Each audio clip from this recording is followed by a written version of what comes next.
이 더운 날 가운 입고 계신 것만 뵈도 은혜가 됩니다. 네, 감사를 드립니다. 우리 폭염과 무더위에 잘 지내고 계신지 모르겠습니다. 우리 하여튼 너무 고생하셨다고, 수고 많았다고, 하나님이 특별한 건강 주시기를 바라더라고 좀 좌우에 인사 좀 하시죠. 고생 많으셨습니다. 수고들 많으셨습니다. 건강하시기 바랍니다. 하나님의 위로가 넘치시길 바라겠습니다. 이번 주 여러 가지 소식이 있었는데요. 텔레비에 보니까 저는 화재 소식이 제일 눈에 띄었어요. 이산고온 탓이라고 하는데 텔레비 보니까 장난이 아니더라고요. 미국 캘리포니아에서도 산불이 일어나가지고 소방관이 2명이 사망하고 주민이 37,000명이 대피를 하고, 그리고 한 텔레비의 그 재난방송사는 아예 그게 불이 와가지고 대피까지 하고, 그리고 최악의 상황이고, 그리고 비상사태가 선포됐다. 아직 꺼진 것도 아니더라고. 또 그리스에도 보니까 최악의 산불 소식이 이번 주에 있었어요. 이 강풍을 타고서 이 산불이 번지는데 사망자가 최소 지금 85명이다. 이런 얘기를 들었어요. 아니 산불이 어떻게 났길래 그래 사람이 85명이 죽습니까? 참 기가 막힌 일이에요. 또 스웨덴에서도 270년 만에 최고 기온 지금 지속되고 있고요. 그래서 지금 보름째 이 30군데 산불이 타고 있다. 심지어는 전폭기를 동원해 가지고 폭탄을 투하까지 하고 있대요. 여러분 이 말이 됩니까? 산불 끌려고 전투기가 뜨고 폭탄이 떨어지, 참 굉장히 심각한 것 같아요. 이런 뉴스 소식들 제가 봤는데요. 하여튼 미국 산불도 장난 아니더라고요. 아주 시뻘건 게 정말 무시무시하더만요. 보니까 저는 목사인지라 이런 소식들이 예사롭게 들리지가 않습니다. 그 이유는 사도 베드로가 베드로후서 3장 10절에 경고하기를 주의 날이 도둑같이 오리니 그날에는 하늘이 큰 소리로 떠나가고 물체가 뜨거운 불에 풀어지고 땅과 그 중에 있는 모든 일이 드러난다. 이렇게 경고했기 때문에 그래요. 거기뿐만 아니고 베드로후서 3장 12절에도 보면 그날에 하늘이 불에 타서 풀어지고 이 물체가 뜨거운 불에 녹아지려니와 우리는 그의 약속대로 의가 있는 곳 새하늘과 새 땅을 바라보는도다. 이렇게 말씀을 했어요. 또 마가복음 9장 48절에 보면 그 지옥에 대해 설명하기를 그곳은 구더기도 죽지 않고 불이 꺼지지 않는 곳이요 사람마다 불로써 소금치듯함을 받는 곳이다. 이런 말씀도 있어요. 그러니까 이러한 그 성경에 이렇게 보면 참 여러 가지 그 이 세상 종말에 대해서 또 죽은 후의 지옥에 대해서 이 다 불과 연관이 있다고 말을 하고 있거든요. 그래서 저는 오늘 여러분과 함께 참 비록 이 무더운 날씨 속에서 우리가 건강을 조심해야 되지만 그러나 이런 지속되어지는 이 정말 이 폭염 속에서 우리가 그냥 보낼 것이 아니고 우리 개인적인 마지막 날이 온다. 그리고 또 세상적인 마지막도 오는데요. 이런 세상과 개인적인 종말이 반드시 오게 돼 있어요. 우리가 그때를 어떻게 준비해야 되는지, 그리고 우리가 그때 필요한 것이 무엇인지 좀 이런 것들을 생각해 보는 시간, 우리 1시간 가지면 좋겠다 생각이 들어서 오늘 이 말씀을 준비를 하였습니다. 바라건대 저와 여러분이 그냥 뜨거운 여름 보냈다 이러지 마시고 개인적인 또 이 세상적인 마지막 날이 정말 오겠구나 좀 이런 생각을 가지고 우리가 잘 준비하는, 그래서 이 여름도 잘 넘어서는 축복들이 있게 되길 바랍니다. 그러면 개인적인 세상적인 종말을 우리가 어떻게 준비해야 될까요? 오늘 성경이 몇 가지를 알려줍니다. 우선 19절로 22절 같이 한번 읽어보겠습니다. 19절부터 22절까지입니다. 함께 합독하겠습니다. 시작. 한 부자가 있어 자색 옷과 고운 베옷을 입고 날마다 호화롭게 즐기더라. 그런데 나사로라 이름하는 한 거지가 헌데투성이로 그의 대문 앞에 버려진 채 그 부자의 상에서 떨어지는 것으로 배불리려 하며 심지어 개들이 와서 그 헌데를 핥더라. 이에 그 거지가 죽어 천사들에게 받들려 아브라함의 품에 들어가고 부자도 죽어 장사되매. 아멘. 첫 번째로 여러분, 우리의 개인적인 마지막이나 이 세상 종말이 다가오는데요. 그때 여러분이 꼭 붙들고 기억해야 될 첫 번째가 뭐냐? 그것은 하나님은 선하시고 사랑이 많으시다 하는 믿음이에요. 하나님의 사랑과 선하심에 대한 믿음을 굳게 붙들게 되길 바랍니다. 오늘 본문은 예수님이 해주신 유명한 비유의 말씀이죠. 어린 유치부 애들까지도 아는 거지 나사로와 부자의 비유입니다. 이건 예수님이 직접 해준 비유죠. 19절에 보면 한 부자가 있었다 이렇게 말씀을 시작합니다. 근데 이 부자가 자색 옷을 입었다고 되어 있습니다. 자색 옷이라고 하는 건 빨간 옷인데요. 이것은 2000년 전에 왕족이나 아니면 귀족들이 입는 옷이에요. 그러니까 여기 부자는 사회적으로 신분과 권세가 높은 자였다. 그걸 가르쳐 주시는 거예요. 또 하나 고운 베옷을 입었다 이렇게 돼 있잖아요. 이건 속옷을 말합니다. 근데 이스라엘은 고운 베옷, 이 마소재로 만드는데요. 이 재료 자체가 없어요. 그러니까 이거는 다 수입품입니다. 아주 고급 원단으로 만든 정말 갑부들이나 입는 옷입니다. 그러니까 이 부자는 이 명품, 수입 명품을 속옷까지 날마다 갈아입는 사람이다. 우리는 보통 부자 행세를 하려면 가방 가지고 다니잖아요. 가방. 그것도 사실 따지고 보면 가짜인 경우가 많아요.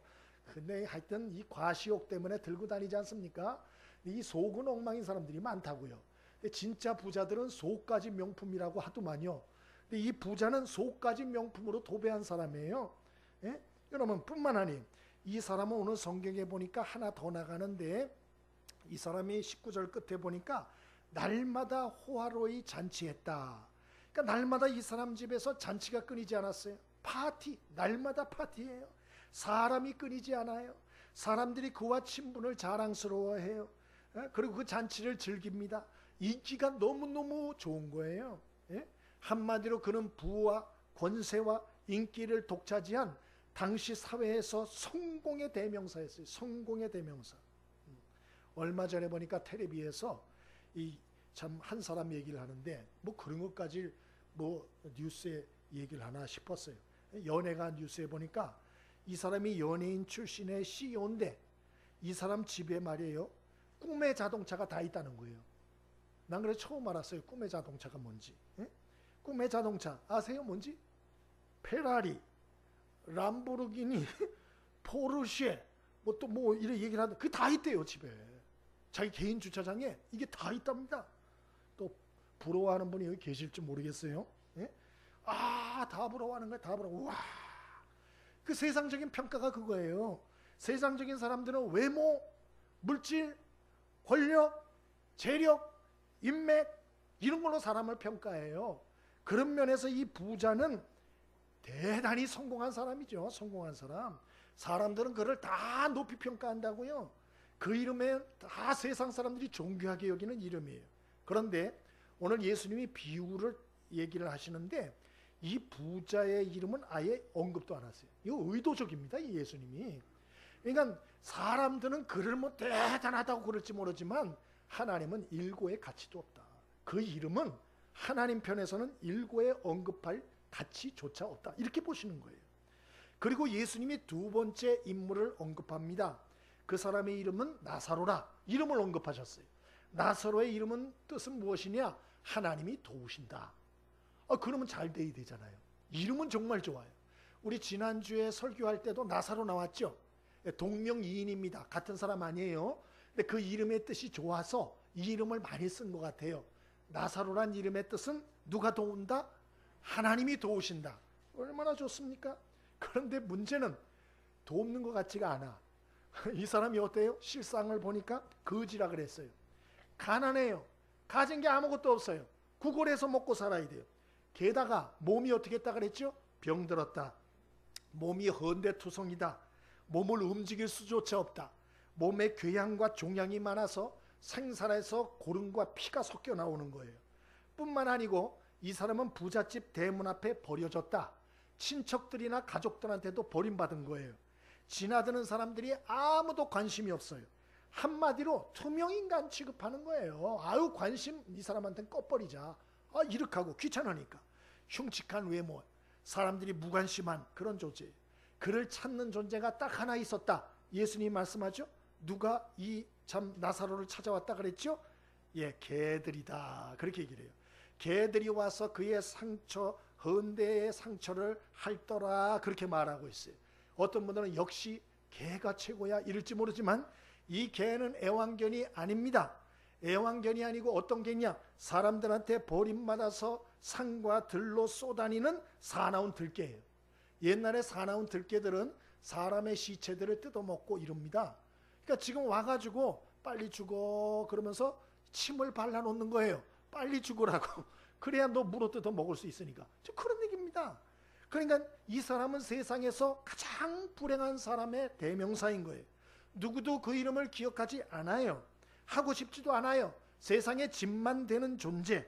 그런데 놀라운 것은 예수님이 이 부자의 이름은 언급하지 않지만 거지의 이름은 정확히 기록해주고 있다는 것입니다. 이건 의도적이에요. 예수님이 대단히 의도적으로 이렇게 하시는 것입니다. 무엇을 깨우쳐주고 싶은 거죠? 이 부자, 세상 사람이 다 아는 그 이름, 오늘 여기 참 그런 사람이라 할지라도, 그러나 거지는 아무도 기억해 주지 않는 그런 사람이라 할지라도 하나님은 누구를 귀히 여기나? 오늘 이 거지 나사로를 귀히 여기신다 하는 것을 예수님은 부각하고 싶으셨던 것입니다. 그럼 왜 나사로를 이렇게 하나님은 귀하게 여기고 예수님은 귀하게 여기나? 사회적인 약자고 가난하고 단지 병들어서 그런가? 그렇지 않습니다. 하나님은 부자를 싫어하나? 그렇지 않습니다. 여러분, 욥은 동방의 거부라 그랬어요.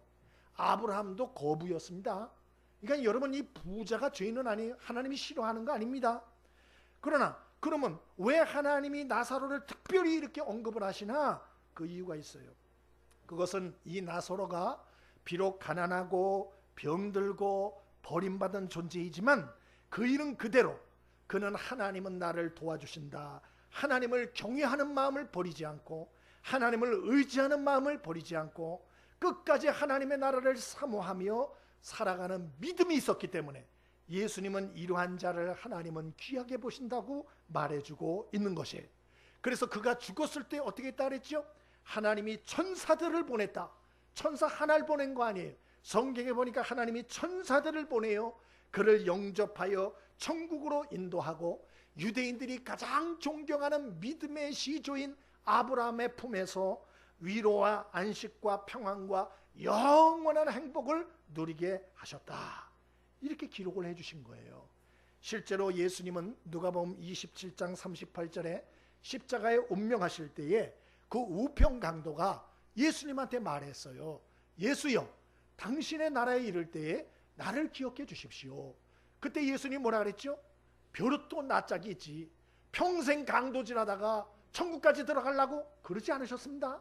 예수님이 그때 아무 말씀 안 하시고 딱 한마디 하셨어요. 내가 오늘 나와 함께 낙원에 있으리라. 예수님 그렇게 말씀해 주셨죠. 여러분, 여러분의 인생의 목적은 무엇입니까? 우리가 이 세상에 살면서 많은 사람에게 기억되는 사람이 되는 것 귀한 거예요. 여러분, 이 땅 살면서 되도록이면 좋은 일로, 선한 일로 많은 사람에게 기억되기를 바랍니다. 그러나 여러분, 함께 잊지 말아야 될 게 있어요. 그게 무엇이냐? 우리가 이 세상에서 아무리 사람들에게 기억되고 화려한 인생으로 기억된다 할지라도 하나님께 잊혀진 인생을 살다간 그 인생은 반드시 하나님이 심판하시고, 그리고 그 인생은 하나님 앞에는 실패자일 뿐이다 라고 하는 것이에요.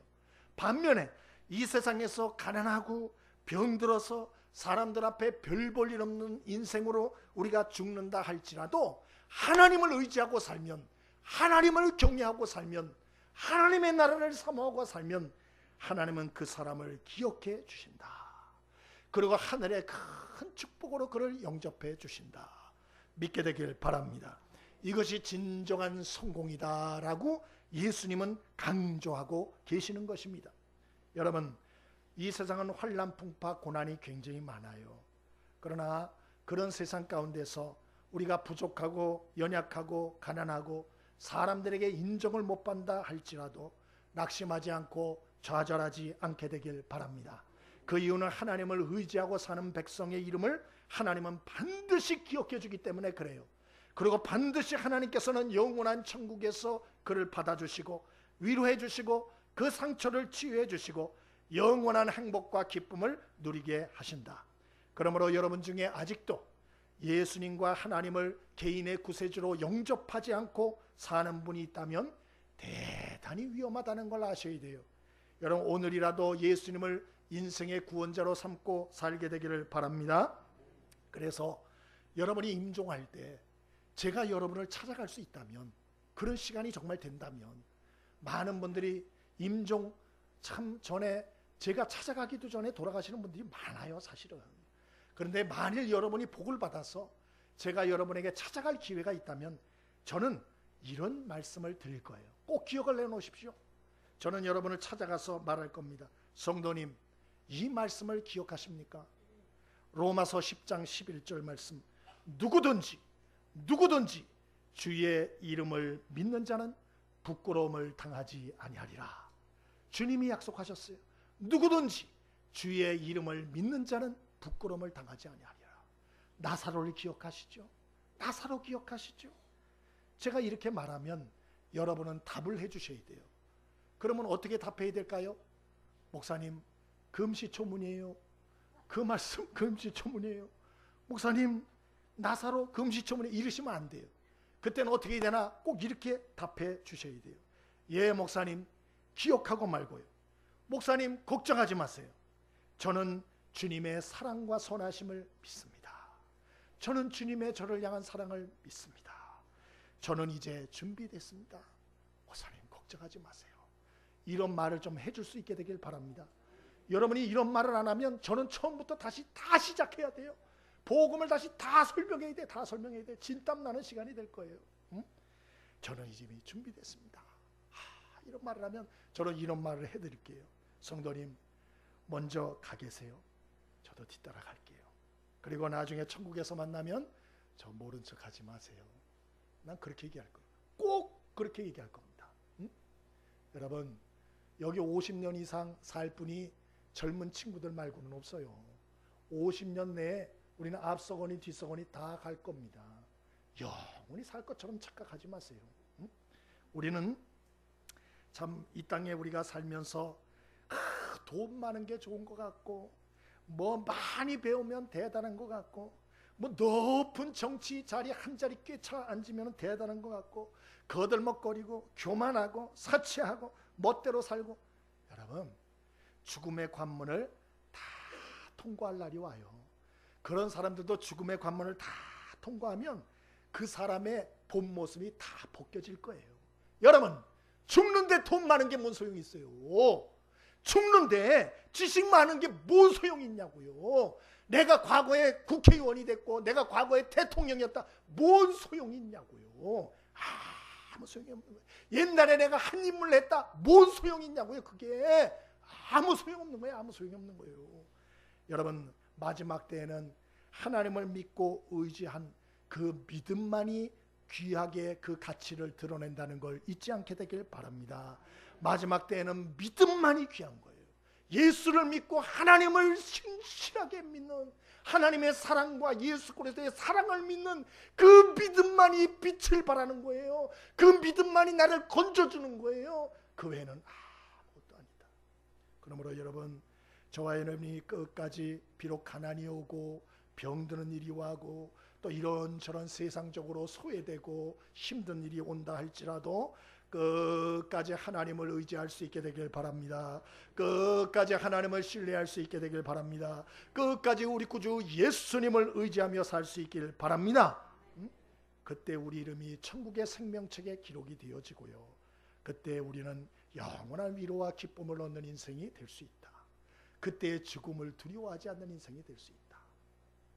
두 번째로, 우리가 개인과 이 세상의 종말을 앞에 두고 기억해야 되고 준비해야 될 게 무엇일까요? 23절, 24절 두 절입니다. 같이 읽어봅니다. 23절, 24절 함께 읽어봅니다. 자, 시작. 그가 음부에서 고통 중에 눈을 들어 멀리 아브라함과 그의 품에 있는 나사로를 보고 불러 이르되 아버지 아브라함이여 나를 긍휼히 여기사 나사로를 보내어 그 손가락 끝에 물을 찍어 내 혀를 서늘하게 하소서. 내가 이 불꽃 가운데서 괴로워하나이다. 아멘. 개인적인 세상적 종말 앞에서 우리가 준비해야 될 것, 기억해야 될 게, 첫 번째로는 선하신 하나님, 하나님의 사랑, 그 은혜를 기억하세요. 여러분, 그리고 하나님을 믿는 믿음, 예수를 믿는 믿음을 굳세게 하셔야 돼요. 두 번째는 뭘 해야 되나? 불신자들에게 복음을 증거해야 돼요. 복음을 증거하고 전도하는 삶을 살아야 된다. 오늘 부자도 죽어서 장례를 치르게 됐습니다. 화려한 장례식이 치러졌습니다. 많은 사람이 동원됐습니다. 그리고 화려한 무덤에 묻혔습니다. 그런데 그것이 끝이 아니었다고 예수님 말씀해요. 부자에게 있어서 죽음이 끝이 아니고 영원한 형벌의 고통의 시작이었다. 성경이 그렇게 말해요. 그래서 지옥불에 떨어졌어요. 이 부자가 지옥불에 죽으면 끝인 줄 알았는데 웬걸 딱 죽자마자 지옥 불못에 떨어졌어요. 그리고 이 부자가 죽은 후에 지옥에서 뭐라 그러나 24절, 이 불꽃 가운데서 내가 괴로워하나이다, 그렇게 말을 해요. 그리고서 28절에 말하기를 무엇을 부탁하느냐? 아브라함이여, 지금 저 나사로를 내 형제들 5명에게 보내서 이 고통하는 곳에 오지 않게 하소서, 그렇게 부탁까지 했다. 좀 전도해달라고 부탁까지 했다. 근데 거절당했죠. 여러분, 사람이 영원한 운명은 죽어서 되돌이킬 수가 없어요. 살아서 그 모든 것이 결정이 되는 거예요. 그런 면에서 살아 먼저 믿은 자들에게는 전도의 사명이 있다는 것을 잊지 않게 되길 바랍니다. 성경에 이런 말씀이 얼마나 많은지 몰라요. 마가복음 16장 15절에도 너희는 온 천하에 다니며 만민에게 복음을 전파하라. 마태복음 28장 19절에도 그러므로 너희는 가서 모든 족속으로 제자를 삼으라, 그런 말씀 했잖아요. 왜 이렇게 자꾸 복음을 전하라고, 하나님의 사랑과 은혜를 전하라고, 왜 이런 참 구원의 길을 전하라고 왜 자꾸 그러죠? 그것은 지옥의 고통이 너무 커서 그래요. 지옥의 고통이. 오늘 이 부자가 들어갔는데 지옥이 어떤 곳인가? 첫 번째로 사람이 완전한 의식이 있는 곳이다, 그렇게 알려주잖아요. 부자가 죽었는데, 그리고 다 사라지는 줄 알았는데 의식이 있어요. 자기 집 문 앞에서 거지 생활을 하던 나사로도 다 알아봤어요. 다 알아봤어요. 대화도 됐어요. 의식이 있어요. 죽은 다음에 의식 없지 않아요. 의식 그대로 있습니다. 다 있습니다. 두 번째로 불꽃 가운데 고통하는 곳이다. 여러분, 이 지옥은 그냥 살만한 곳이 아니에요. 그것 자체가 불구덩이라 그랬어요. 불구덩이. 불구덩이. 어떤 불? 유황불이다, 그렇게 말하고 있어요. 또 그곳은 어떤 것이냐? 출구도 없고 끝도 없고 영원한 고통이 지속되는 곳이다, 그렇게 말했어요. 뿐만 아니고 그곳은 물 한 방울의 위로도 없는 곳이다, 그렇게 말했어요. 또 그것은 어떤 곳이냐? 마태복음 25장 41절에 보면 마귀와 귀신이 가득한 곳이다, 그렇게 말했어요. 이 무슨 소리냐? 여러분, 원래 이 지옥은요, 하나님이 사람을 위해서 만든 곳이 아니라는 거예요. 마태복음 25장 41절에 분명히 나오는데요, 예수님 말씀하시기를 마귀와 귀신들을 위하여 예비된 지옥이라고 분명히 말하고 있어요. 그러니까 원래 지옥은 사람을 위해서 준비된 곳이 아니에요. 근데 하나님을 떠나서 마귀의 종노릇 하여 살다가 사람들이 귀신과 마귀 따라서 다 지옥불에 떨어지는 곳이. 부자는 한 번도 내세가 있다라고 생각을 해보지 않은 것 같아요. 내세가 있다고 생각했으면 그렇게 안 살았죠.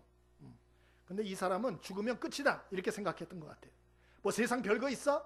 지금 먹고 놀고 즐기자, 젊음을 즐기자, 있을 때 즐기자, 이렇게 한 거죠. 근데 죽은 후에 딱 보니까 죽음이 끝이 아니었어요. 불로 영원히 타는 곳에 정말 아수라장과 같이 모든 사람이 비명을 질러대는 그런 곳이 기다리고 있더라. 여러분은 불의 고통을 한번 맛을 보셨는지 모르겠어요.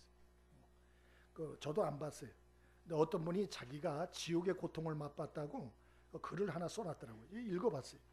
그랬더니 이분이 미국에서 이 버려진 차들 부품을 떼서 팔고 나머지를 이제 고철로 잘라서 넘기는 일을 하신 거예요. 이거 뭐 짭으로 이렇게 하지만 또 필요한 부분을 이렇게 잘라서 팔아야 된대요. 그걸 전기톱으로 잘라내는데, 근데 이제 이분이 그 일을 하다가 전기톱으로 이 차를 갖다 이제 중요한 부분을 띄어서 내는 일을 하다가 그 밑에 가스통이 있고 휘발유가 남아있는 걸 몰랐던 거예요. 그리고 전기톱으로 이 철을 갖다 자르다가 불똥이 튄 거예요. 그리고 그 밑에 가스통이 폭발한 거예요. 폭발한 거예요. 그래가지고 오른 다리하고 오른쪽 몸에 기름불이 붙은 거예요. 기름불이. 휘발유불이 붙은 거예요. 여러분, 그냥 불하고 기름불은 틀립니다. 그냥 성냥불 이런 거 잘 꺼져요. 기름불은 안 꺼진다는 거 정도는 아시죠? 근데 지옥불은 어떤 거냐? 기름불 정도도 아니고 유황불이라고 돼 있습니다. 이건 연기까지 나요. 예? 지옥불이 그렇다. 그래서 이분이 이 불이 꺼지지 않아가지고요, 뒹굴었대요. 막 뭐 사람 살려, 불이야. 동료들이 와가지고 담요를 덮었대요. 근데 온몸에 화상을 입어가지고 즉시로 차에 태워가지고 앰뷸런스 기다릴 수가 없더래요. 그래서 차를 태워가지고 즉시로 병원으로 갔대요. 근데 문제는 이게 고통의 시작이었대요. 끝이 아니에요. 이게 이제 딱지가 앉기 시작하는데, 이 화상 좀 당해본 분은 알지만 이 화상 딱지를 그냥 두면 이 근육까지 같이 들러붙어가지고 이 움직일 수 없게 돼요. 그래서 어떻게 되나, 이 딱지가 이렇게 붓기 시작하면 물을 데워가지고 담가가지고 그 딱지를 벗겨내야 된답니다. 그래야 이 근육이 굳어붙지 않는데요. 근데 이분이 이제 이게 딱지가 해가지고 굳기 시작하니까 병원에서 간호사들이 그걸 붙들고서 이 딱지를 띄는 거예요. 그러니까 살갗을 벗겨내는 겁니다. 벗겨내는 거. 그냥 막 비명을 지르고 간호사들도 옆에서 그걸 보면서 눈물을 흘리고. 그래서 그분이 거기다 그렇게 적어놨어요. 저는 지옥이 어떤 곳인지 맛보았다. 여러분, 부자는 오늘 참 이러한 여러 가지 고통 가운데서 간청을 했죠. 나는 소망이 없지만 형제 다섯에게는 좀 이곳에 오지 않도록 좀 얘기 좀 전달해 달라고. 여러분, 이 얘기를 헌으로 들으시면 안 돼요. 예수님이 유독 지옥 얘기를 굉장히 많이 하셨고요, 성경은 이런 얘기를 많이 강조하고 있습니다. 나는 이영표 선수 간증을 한번 들었어요. 근데 그 친구가 뭐라는 거 아니? 자기가 어떻게 예수를 믿게 됐나? 자기는 예수 믿는 사람이 너무 싫었대요. 왠가하니 제일 사랑을 말하면서 제일 사랑 안 하는 인간들이 예수 믿는 인간들이고, 정직을 말하면서 제일 정직 안 하고 진실 안 한 게 예수 믿는 인간들이라서 아주 너무 싫었대요. 그런데 이분이 오늘날 그런 생각이 들더래요. 이 성경에 지옥이 있다 그러는데 이거 진짜 있으면 어떡하지? 뭐 그게 가짜면 괜찮은데 이거 진짜 있으면 내가 이거 예수 믿는 인간들 때문에 예수 안 믿다가 내가 앞으로 어떻게 될 것인가? 이분이 그게 고민이 돼가지고 성경을 보고 성경 공부하다가 예수를 믿게 됐더라고요. 보니까 똑똑한 사람이죠. 여러분, 성경에 나오는 이런 얘기를 전설 따라 삼천리로 들으시면 안 돼요. 이건 하나님의 엄중한 경고인 것입니다. 그리고 지금 살아있는 동안에 우리 주변의 사람들 구원의 기회가 유일하게 있다는 걸 알고, 우리 여기 참 이 부자가 지옥에서 뒤늦게 후회한 것처럼 되지 말고 우리가 이 땅에서 믿지 않는 불신자들을 하나님께로 인도하는 전도의 사명을 감당할 수 있게 되길 바랍니다. 요새 날씨가 덥잖아요. 이 사명의식을 가지고 해야 되는데, 이 소방대원, 이 화재 진압하는 소방대원에 그 기도문이 있어서 제가 적어왔습니다. 한번 들어보십시오. 제가 부름을 받을 때 신이시여, 아무리 강력한 화염 속에서도 한 생명을 구할 수 있는 힘을 저에게 주소서. 너무 늦기 전에 어린아이를 감싸 안을 수 있게 하시고 공포에 떠는 노인을 구하게 하소서. 저에게는 언제나 안전을 기할 수 있게 하시어 가냘픈 외침까지도 들을 수 있게 하시고 신속하고 효과적인 화재를 진압하게 하소서. 그리고 신의 뜻에 따라 저의 목숨을 잃게 되면 신의 은총으로 저의 아내와 가족을 돌보아 주소서. 시원한 물가에 눕혀주시고 내 아픈 몸이 쉴 수 있도록 눕혀주소서. 저의 업무를 충실히 수행하게 하시고 제가 최선을 다할 수 있게 하시며 저의 모든 이웃의 생명과 재산을 보호하고 지킬 수 있게 하여 주소서. 그리고 도움을 원하여 내미는 손들을 모두 잡아줄 수 있게 하여 주소서. 이 소방관의 기도문입니다. 기도문. 여러분, 창세기 19장에 보면 아브라함의 조카 롯이 멸망받을 소돔과 고모라 땅에 살다가 지체하고 있을 때 너무 다급하여 더 이상 기다릴 수 없게 되었을 때 두 천사가 롯과 그 아내와 두 딸을 두 천사가 손으로 잡아서 이끌어내어 살렸듯이, 하나님은 구원받은 우리에게 참 내가 이제는 좀 천사가 되주라고, 내가 그들의 손을 잡아주라고, 내가 누군가에게는 이제 천사가 좀 되어달라고 주님은 당부하고 계세요. 우리가 이 더운 날 내 하나의 몸도 건사하기 힘들지만 오히려 이는 더운 때 힘들 때 오히려 선행과 복음이 더 빛날 수 있다는 걸 여러분 기억하셨으면 좋겠어요. 요즘에 저희 아파트에 공사를 해요. 아저씨들 해가지고 얼마나 힘들게 일을 하는지 몰라요. 예? 우리 집사람이 그랬다 그래요. 아저씨들 보니까 땀이 비오듯 해가지고 그 아저씨들한테 시원한 음료수를 좀 드렸대요. 근데 그렇게 좋아하더래요. 처음엔 뚝뚝하더니 음료수를 드리니 그렇게 좋아하더래요. 여러분, 이 더운 날 우리 힘들죠? 여러분, 다른 사람들도 다 힘들어요. 이 힘든 때 내가 친절과 선행을 베풀면 그 선행과 친절은 더 빛나게 돼 있는 거예요.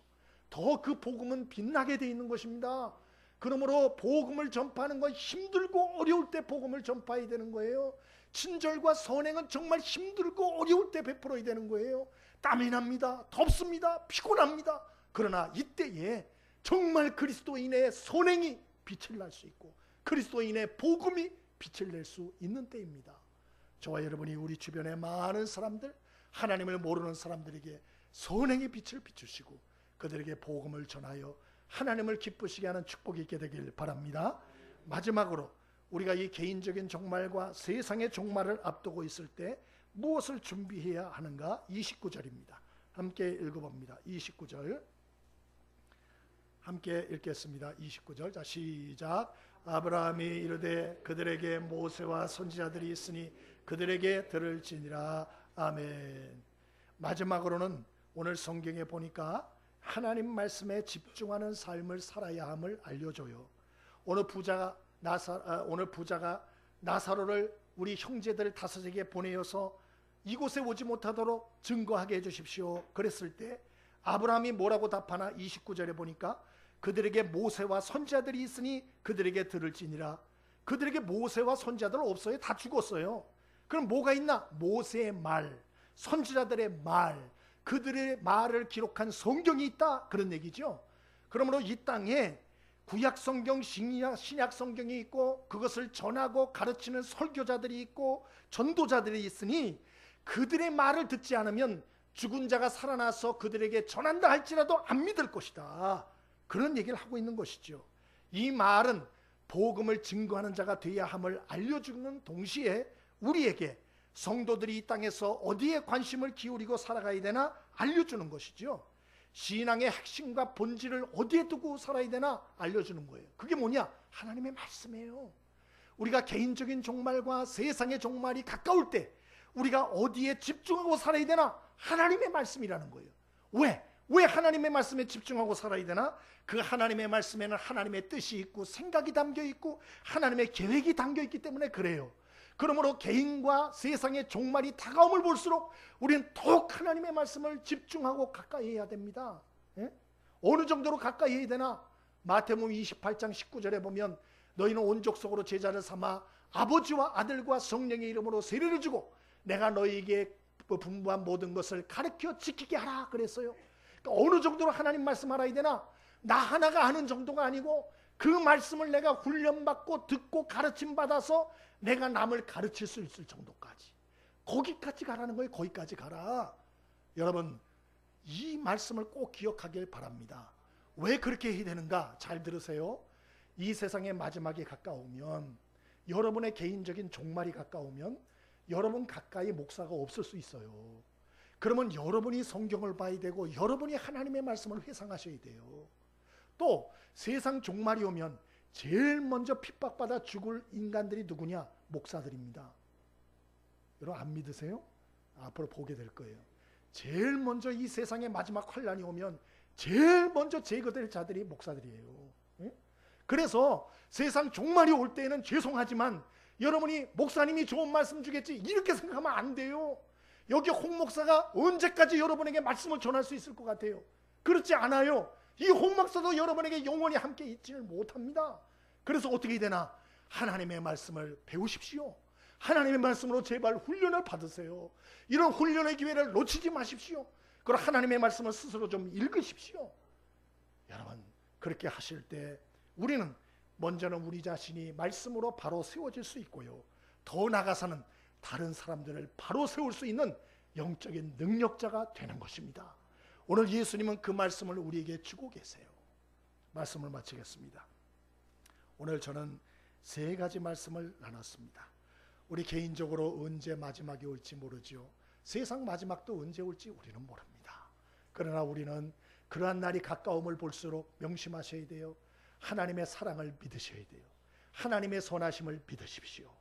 두 번째로는 앞전에 말씀드린 것처럼 불신자들에게 복음을 증거하는 일을 더욱 열심히 하십시오. 마지막으로는 하나님의 말씀을 더 집중하십시오. 이렇게 하셔서 저와 여러분에게 인생의 종말이 급작스러운 일이 안 되길 바라고요. 준비되었습니다, 주님. 이제 저는 준비되었습니다. 이렇게 말하고 그날이 언제 될지 모르지만 주님 앞에 기쁨으로 갈 수 있는 저와 여러분의 인생이 되어지길 바라고요. 죽음을 두려워하지 않는 이러한 믿음의 소망을 갖는 귀한 믿음의 사람들 될 수 있길 바랍니다. 우리 찬송 한 장 같이 드리겠습니다.